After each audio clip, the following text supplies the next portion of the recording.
अस्सलाम वालेकुम दोस्तों, मेरा नाम है कोमल और आप देख रहे हैं मेरा चैनल कोमीज़ किड्स कार्टून्स। यानी दोस्तों, कैसे हैं आप सब? उम्मीद है आप सब लोग खैरियत से होंगे। जिन बच्चों ने मेरा चैनल सब्सक्राइब किया उनका बहुत बहुत शुक्रिया, और जिन्होंने अभी तक सब्सक्राइब नहीं किया वो जल्दी से सब्सक्राइब करें ताकि आपको मज़ेदार पोएम्स एंड स्टोरीज़ उर्दू में और इंग्लिश में दोनों में मिलती रहें।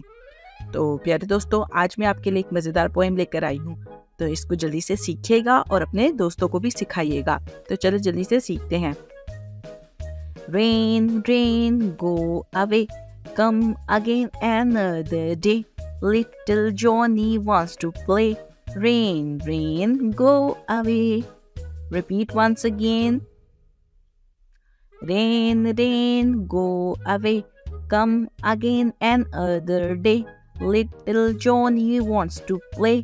Rain, rain, go away. So friends, आपको कैसी लगी मेरी पोएम? मज़ेदार थी ना? तो इसे जल्दी से सीखिएगा और अपने दोस्तों को भी सिखाइएगा।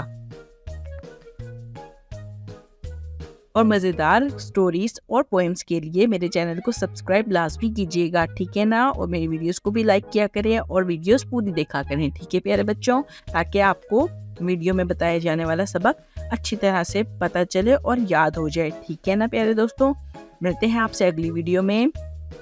हाँ, उससे पहले अपने मम्मी पापा का बहुत सारा ख्याल रखा करें, उनसे बहुत ज़्यादा प्यार किया करें, ठीक है? उन्हें तंग बिल्कुल ना किया करें। मिलते हैं आपसे अगली वीडियो में मज़ेदार पोएम या फिर किसी स्टोरी के साथ। तब तक के लिए मुझे इजाज़त दीजिए। अल्लाह हाफ़िज़।